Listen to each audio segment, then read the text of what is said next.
Board के कानून के अंदर कुछ तब्दीली लाने की बीजेपी सरकार ने बिल लाई है और उस बिल की मुखालिफत में अपोजिशन ज़ोर से आवाज़ सरबुलंद कर रहा है और पक्ष और विपक्ष के दरमियान में बहुत सी घमासान जंग चल रही है।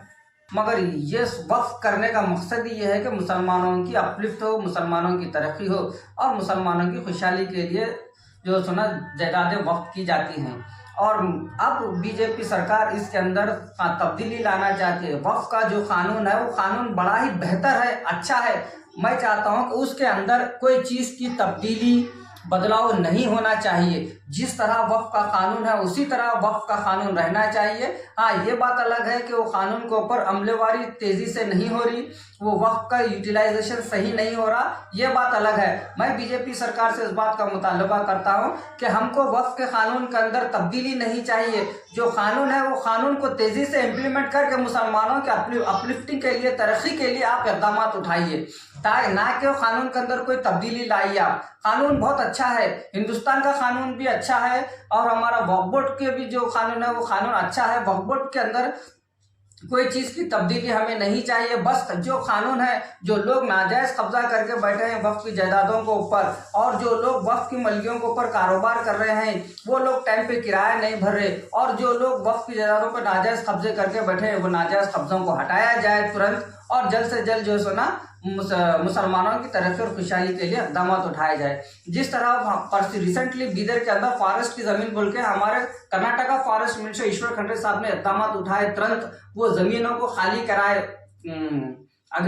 फॉरेस्ट की ज़मीनों को खाली कराए, तुरंत खाली कराए इमीडिएटली। कई गरीब लोग उसके ऊपर जिंदगी गुजर बसर कर रहे थे, प्लाटा लिए थे, वो सब खाली करा दिया। तो उसी तरह इक़दाम करके वक्फ की ज़मीनों के ऊपर भी जो है ना इक़दाम लिया जाए। वक्फ की ज़मीनों पे जो नाजायज़ कब्जा करके बैठे वो नाजायज़ कब्जों को हटाया जाए और जो वक्फ की ज़मीनों पे बैठ कर जो बेनिफिट ले रहे हैं उनके ऊपर भी जो है ना एक्शन ले और वक्फ के फंड के अंदर ज़्यादा फंड वक्फ बोर्ड में जमा हो और वो फंड का गरीब मुसलमानों के ऑटो चलाने वाले को वक्फ बोर्ड की तरफ से ऑटो दिया जाए, गरीब बच्ची की शादी को वक्फ बोर्ड से पैसा फिक्स किया जाए और वक्फ बोर्ड की तरफ से जो है ना बच्चों को बेहतर, मुसलमानों की बेहतर तालीम के वास्ते भी फंड दिया जाए। अच्छे हॉस्पिटल्स बने वक्फ की तरफ से, अच्छे कॉलेजेस बने, मेडिकल कॉलेज बने, इंजीनियरिंग कॉलेज बने, ताकि मुसलमान पढ़ लिख के काबिल बने, तरक्की याफ्ता बने, बिजनेस में मजबूत हो। ये वक्फ का मकसद है। तो ये वक्फ, तो मैं ये बताना चाह रहा हूँ कि आज भी कई मुसलमानों को वक्फ बोर्ड नहीं मालूम, वक्फ बोर्ड के से क्या बेनिफिट मिलना चाहिए वो नहीं मालूम और वक्फ बोर्ड की क्यों वक्फ करते हैं ज़मीन ये नहीं मालूम।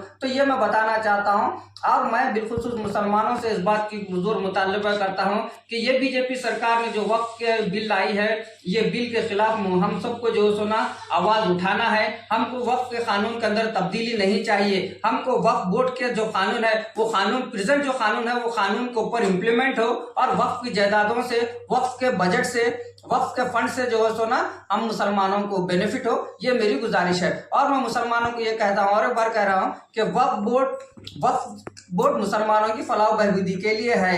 जो जमीन हमारे बुजुर्गों ने, पुरखों ने हमारे वास्ते वक्फ की है वो मुसलमानों के भविष्य के, उज्जवल भविष्य के लिए वक्फ की है। जैसा कि एग्जाम्पल, अगर वक्फ बोर्ड के अंदर जो पैसा जमा होता है वो पैसा गरीब मुसलमान बच्ची की शादी के वास्ते उसको फिक्स करना चाहिए।